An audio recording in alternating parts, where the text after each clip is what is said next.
اللہ تعالیٰ ارشاد فرماتا ہے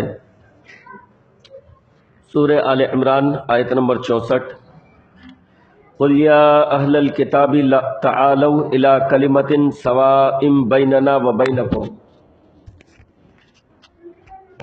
أَلَّا نَعْبُدَ إِلَّا اللَّهَ وَلَا نُشْرِكَ بِهِ شَيْئًا وَلَا يَتَّخِذَ بَعْضُنَا بَعْضًا أَرْبَابًا مِّن دُونِ اللَّهِ فَإِن تَوَلَّوْا فَقُولُوا اشْهَدُوا بِأَنَّا مُسْلِمُونَ۔ اے نبی آپ فرما دیجئے کہ اے اہل کتاب، آؤ اس کلمے کی طرف جو ہمارے اور تمہارے درمیان یکساں ہے، جو ہمارے اور تمہارے درمیان یکساں ہے۔ اللہ نعبد، کیا ہے وہ؟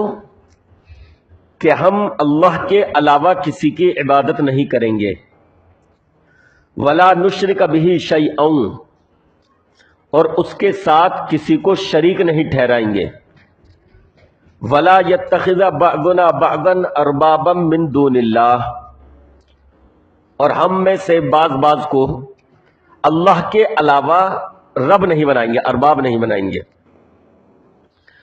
تو اس آیت میں جو ہے اہل کتاب کو دعوت دی گئی ہے کہ اگر تم اتحاد کے خواہاں ہو، اگر ہمارے ساتھ مل بیٹھنے کے خواہش مند ہو، تو اس کی بنیاد کیا ہے؟ کس وجہ سے ہمیں اور تمہیں ایک ساتھ ہونا چاہیے؟ کوئی ایسی چیز کہ جو ہمارے اور تمہارے درمیان مشترک ہے، ایک سی ہے، اور وہ کیا ہے؟ حالانکہ وہ اس کو نہیں مانتے تھے، لیکن اللہ تعالیٰ نے ان کا یہ بھولا ہوا سبق یاد دلایا کہ دین مسیحی میں بھی اصلاً صرف اور صرف اللہ کی عبادت ہے۔ تم نے اپنی طرف سے حضرت عیسیٰ کو معبود بنا لیا، ان کی ماں کو معبود بنا لیا، لیکن حضرت عیسیٰ علیہ السلام پر جو اصل دین نازل ہوا تھا، اللہ نے جو انہیں شریعت دی تھی، اس میں بھی اسی بات کا حکم تھا کہ صرف اور صرف ایک اللہ کی عبادت کرو۔ اسی طریقے سے حضرت موسیٰ علیہ السلام، ان کو بھی جو حکم دیا گیا، ان پر بھی جو شریعت نازل ہوئی، اس میں یہی حکم دیا گیا کہ صرف اور صرف ایک اللہ کی عبادت کرو، اس کا کوئی شریک نہیں ہے۔ لیکن یہودیوں نے حضرت عزیر کو اللہ کا بیٹا بنا لیا، اللہ کی ذات میں انہوں نے شریک ٹھہرا لیے، بچھڑے کی عبادت کرنے لگے، نصرانی یعنی عیسائی حضرت عیسیٰ کی پرستش کرنے لگے، حضرت مریم کو انہوں نے معبود تسلیم کر لیا۔ تو اللہ تعالیٰ نے اس آیت کے ذریعے، اس پیغام کے ذریعے، اپنے نبی کے اس پیغام کے ذریعے اللہ تعالیٰ نے ان اہل کتاب کو ان کا بھولا ہوا سبق یاد دلایا۔ آؤ ہمارے ساتھ بیٹھو، آؤ اس چیز پر جو ہمارے اور تمہارے درمیان یکساں ہے۔ اور وہ کیا ہے؟ یکساں کیا ہے؟ بعض لوگ صرف اتنی آیت پڑھتے ہیں کہ تعالوا الی کلمۃ سواء بیننا وبینکم، یہ آدھی آیت ہے، وہ کہتے ہیں کہ اس سے جو ہے دیکھیے کہ تمام مذاہب والوں کے ساتھ جو ہے اتفاق و اتحاد کا درس ملتا ہے کہ آؤ جو چیزیں ہمارے اور تمہارے درمیان یکساں ہیں۔ یہ آدھی آیت ہے۔ پوری آیت کیا ہے؟ آگے کیا ہے؟ اللہ نعبد الا اللہ۔ اتحاد کی سب سے بڑی بنیاد وہ پہلی ہے، کیا؟ اللہ کے علاوہ ہم کسی کی عبادت نہیں کریں گے۔ تو سوائم بیننا و بینکم تک پڑھنا، بعض اسکالر صرف اتنا پڑھتے ہیں، کہتے ہیں دیکھیے سارے مذاہب کو ایک ساتھ لے کر چلنے کا حکم ہے، وہ آدھی آیت ہے۔ آگے کیا ہے؟ بتا بھی دیا کہ وہ کلمہ سوا، یعنی وہ بات جو ہمارے اور تمہارے درمیان یکساں ہے، وہ کیا ہے؟ پہلی چیز اس میں یہ ہے اللہ نعبد الا اللہ، کہ ہم اللہ کے علاوہ کسی کی عبادت نہیں کریں گے۔ تو اگر اس پر ایگری ہو تو آئیے، اس پر آپ متفق ہیں تو آئیے، عیسائی ہوں، یہودی ہوں، جتنے بھی آپ اہل کتاب ہیں، اگر اس پر متفق ہو تو آئیے کہ ہم اللہ کے علاوہ کسی کی عبادت نہیں کریں گے، پہلی چیز۔ دوسری چیز ولا نشرک بہ شیئا، ولا نشرک بہ شیئا، دوسری چیز ہم اللہ کے ساتھ کسی کو شریک نہیں ٹھہرائیں گے، عبادت اللہ کی شریک نہیں ٹھہرائیں گے۔ یہودیوں نے بھی اللہ کا شریک ٹھہرایا اور نصرانیوں نے بھی اللہ کا شریک ٹھہرایا۔ تو کلمہ سوا جو ہے وہ کیا ہے؟ دوسرا کہ ہم اللہ کے ساتھ کسی کو شریک نہیں ٹھہرائیں گے۔ اب ان چیزوں کا اگر آپ تسلیم کرتے ہیں، ان چیزوں کو مانتے ہیں، تو آئیے ہم اہل اسلام کے ساتھ، آئیے ہم مسلمانوں کے ساتھ بیٹھیے، اور واقعتاً تمہارا دین دراصل یہی تھا، دین حضرت موسیٰ کا یہی تھا، حضرت عیسیٰ کا یہی تھا۔ انہوں نے نہیں کہا کہ اللہ کے ساتھ شریک نہیں ٹھہراؤ، ان کی شریعت میں نہیں تھا کہ اللہ کے علاوہ کسی اور کی عبادت کی جائے۔ تو تمہارا اصل دین بھی وہی تھا، تم نے اس میں تحریف کر لی، تم نے اس میں تبدیلی کر لی۔ تو آؤ اپنے اصل دین کی طرف، اور وہ کیا ہے؟ اللہ کے علاوہ کسی کی عبادت نہیں کریں گے اور اس کے ساتھ شریک نہیں ٹھہرائیں گے۔ تیسری چیز، وَلَا يَتَّخِذَ بَعْضُنَا بَعْضًا أَرْبَابًا مِّن دُونِ اللَّهِ۔ تیسرا کلمہ سوا کیا ہے؟ کہ ہم اللہ کے علاوہ کسی کو رب نہیں بنائیں گے، ارباب نہیں بنائیں گے۔ اس میں دو چیزوں کی جو ہے تردید ہے اہل کتاب کی۔ ایک تو یہ کہ اللہ کے علاوہ کسی کو رب نہیں بنایا جا سکتا، یعنی اللہ کے علاوہ تمام معبودان باطلہ کی تردید ہو گئی، اور دوسری چیز یہ کہ شریعت سازی کا اختیار صرف اور صرف اللہ کو ہے۔ اگر یہ اختیار کسی اور کو دیا جائے کہ فلاں بھی یہ حق رکھتے ہیں کہ ان کی بات کو تسلیم کیا جائے، ان کی بات شریعت کی طرح اتھارٹی رکھتی ہو، شریعت کی طرح، ورنہ بات تو علماء کی مانی جائے گی، غور و فکر کیا جائے گا، لیکن کیا ہے کہ ان کی بات کو یہ اہمیت دینا کہ جیسے وہ شریعت ہے، اور شریعت نہیں ہو سکتی، شریعت صرف اللہ کی بات ہو سکتی ہے اور رسول کی بات ہو سکتی ہے۔ اللہ کی بات ہو سکتی ہے، آخری رسول جناب محمد الرسول اللہ صلی اللہ علیہ وسلم کی ہو سکتی ہے، باقی بڑے سے بڑا بزرگ، بڑے سے بڑا فقیہ، بڑے سے بڑا محدث، بڑے سے بڑا بزرگ ولی کوئی بھی ہو، اس کی بات شریعت نہیں ہو سکتی۔ اس پر غور و فکر کیا جا سکتا ہے، اس کو سمجھا جا سکتا ہے، اس کی تحقیق ہو سکتی ہے، لیکن اس کی بات کو من وہن یہ سمجھ کر تسلیم کرنا کہ انہوں نے جو کہہ دیا اسے ماننا ہی ہے جیسے شریعت مانا جا سکتا، یہ نہیں ہو سکتا۔ اگر کوئی یہ کرتا ہے تو یہ کیا ہے؟ رب بنانا ان کو، کیونکہ شریعت سازی کا اختیار صرف اللہ کو ہے۔ یہ اختیار جب انہیں دے دیا تو کیا ہو گیا؟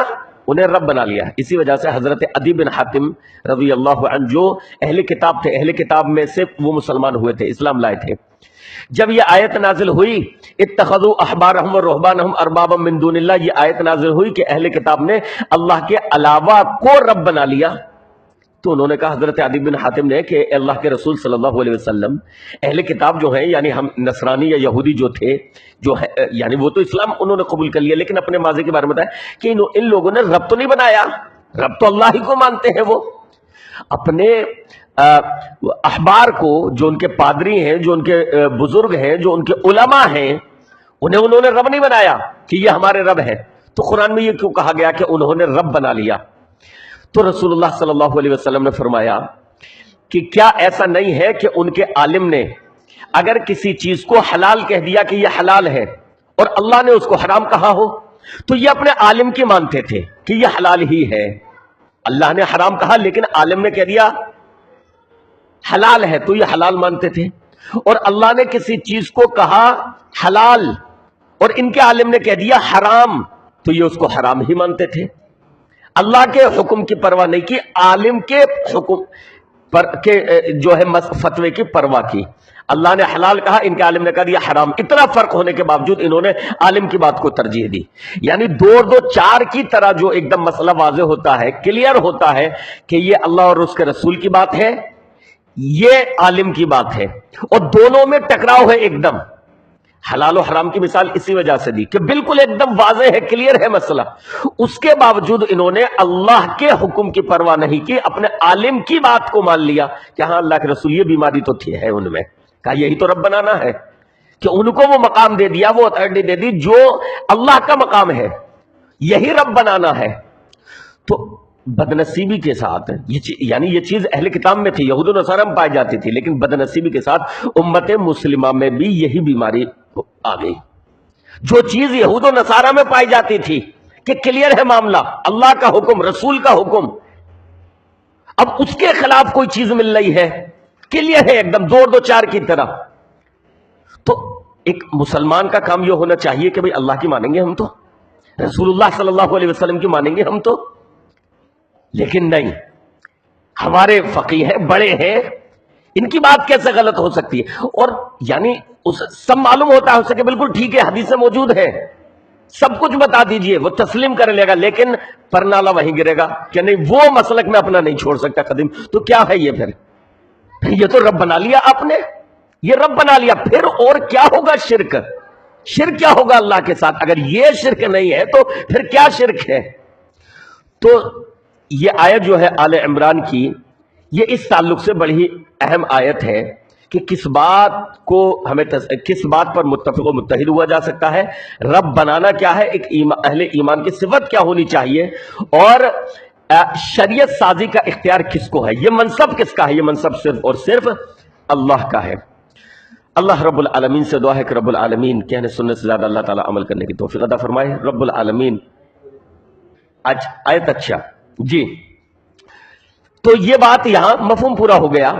آگے اللہ نے فرمایا فَإِن تَوَلَّوْا فَقُولُوا اشْهَدُوا بِأَنَّا مُسْلِمُونَ، کہ بھئی یہ بات اگر مان لے تو ٹھیک ہے، اور نہیں مانے تو آپ کہیے کہ بھئی ہم تو کیا ہے، مسلم ہیں، ہم تسلیم کرنے والے ہیں۔